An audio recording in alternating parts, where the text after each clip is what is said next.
नमस्कार मित्रगण, आज हम मलमास में लगने वाली 3 साल बाद संयोग बनी हुई पद्मिनी एकादशी की व्रत कथा सुनेंगे और इनकी पूजन विधि जानेंगे और यह भी जानेंगे कि मलमास में श्री हरि विष्णु की पूजा और व्रत करने से कैसे मिलता है दुगना फल। तो ये सारी चर्चाएं हम अपने वीडियो में करेंगे, तो प्लीज़ हमारे वीडियो को अंत तक देखिएगा और इस व्रत कथा को अन्य लोगों में भी ज़्यादा से ज़्यादा शेयर करिएगा। मित्रगण, 19 साल बाद इस बार 2 महीने का सावन का संयोग बना है और इसी महीने में अधिक मास का भी आरंभ हुआ है, जो कि बहुत ही पावन और बहुत ही शुभ संकेत लेके आया है, जिसमें भगवान शंकर जी के साथ साथ श्री हरि विष्णु की भी आराधना करने से दुगने फल की प्राप्ति होगी। इस साल पद्मिनी एकादशी 29 जुलाई 2023 दिन शनिवार को है। इसे कमला एकादशी या पुरुषोत्तमी एकादशी भी कहा जाता है।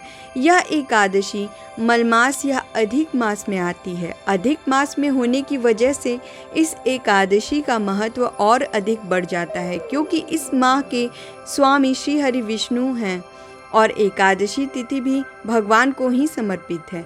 ऐसे में पद्मिनी एकादशी का व्रत रखकर पूजा करने से दुगना फल की प्राप्ति होती है। इस दिन विधि विधान से भगवान विष्णु की पूजा के साथ ही पद्मिनी एकादशी का व्रत की कथा भी पढ़नी चाहिए और सुननी चाहिए। पद्मिनी एकादशी व्रत कथा कुछ इस प्रकार है। पद्मिनी एकादशी की कथा सुनने से पहले पद्मिनी एकादशी का हम महत्व जान लेते हैं। एक बार धर्मराज युधिष्ठिर कहने लगे कि हे जनार्दन, आपने सभी एकादशियों को विस्तार पूर्वक वर्णन कर मुझे सुनाया, अतः अब आप ऐसी कृपा करें, मुझे अधिक मास के शुक्ल पक्ष की एकादशी का क्या नाम है तथा उसकी विधि क्या है, इन सब बारे में आप विस्तृत रूप से बताइए।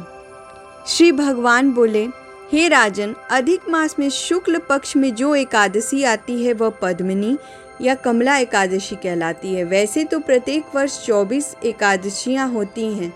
जब अधिक मास या मलमास आता है तब इनकी संख्या बढ़कर 26 हो जाती है। अधिक मास या मलमास को जोड़कर वर्ष में 26 एकादशियां होती हैं। अधिक मास में 2 एकादशियां होती हैं जो पद्मिनी एकादशी और परमा एकादशी के नाम से जानी जाती हैं। यह एकादशी करने के लिए 10वीं के दिन व्रत का आरंभ करके कांसे के पात्र में जौ, चावल आदि का भोजन करें तथा नमक ना खाए, भूमि पर सोएं और ब्रह्मचार्य व्रत का पालन करें। एकादशी के दिन ब्रह्म मुहूर्त में शौच आदि से निवृत्त होकर दंत धावन करें और जल के 12 कुल्ले करके शुद्ध हो जाए। स्नान ध्यान करने के बाद श्वेत वस्त्र धारण करके भगवान विष्णु के मंदिर में जाकर पूजा अर्चना करें।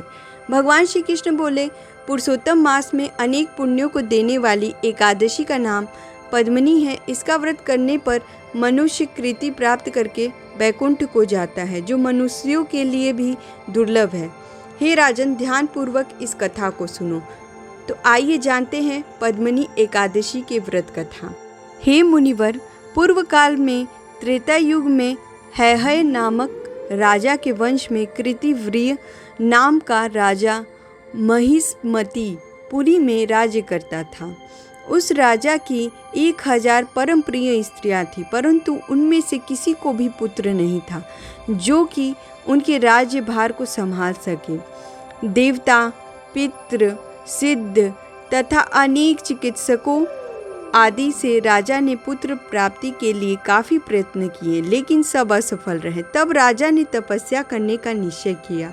महाराज के साथ उनकी परम प्रिय रानी, जो इक्ष्वाकु वंश में उत्पन्न हुए राजा हरिश्चंद्र की पद्मिनी नाम वाली कन्या थी, राजा के साथ वन में जाने के लिए तैयार हो गईं। दोनों अपने मंत्री को राज्यभार सौंपकर राजसी वेश त्याग कर गंधमादन पर्वत पर तपस्या करने चले गए। राजा ने उस पर्वत पर 10,000 वर्ष तक तप किया, परंतु फिर भी पुत्र प्राप्ति नहीं हुआ। तब पतिव्रता रानी कमल नयनी पद्मिनी से अनसुईया ने कहा, 12 मास से अधिक महत्वपूर्ण मलमास होता है जो 32 मास पश्चात आता है। उसमें द्वादशी युक्त पद्मिनी शुक्ल पक्ष की एकादशी का जागरण समेत व्रत करने से तुम्हारी सारी मनोकामना पूर्ण होगी। इस व्रत के करने से भगवान तुम पर प्रसन्न होकर तुम्हें शीघ्र पुत्र की प्राप्ति देंगे।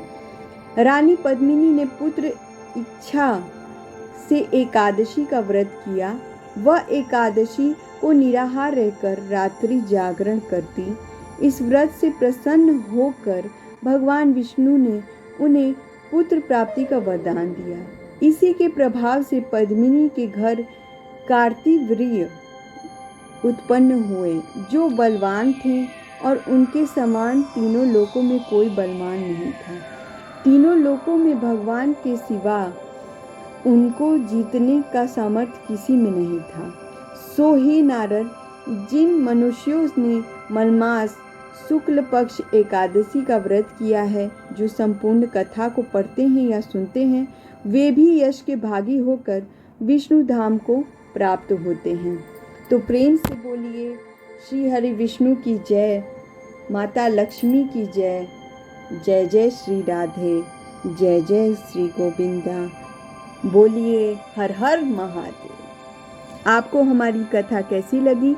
अन्य कथाएं भी हम आपके लिए लाते रहेंगे। प्लीज़ कमेंट सेक्शन में लिखकर बताइएगा कि आपको कौन सी कथा सुननी जाननी है, तो हम ज़रूर कोशिश करेंगे और कथा लाने की। तब तक के लिए हम आपसे लेते हैं इजाज़त। नमस्कार।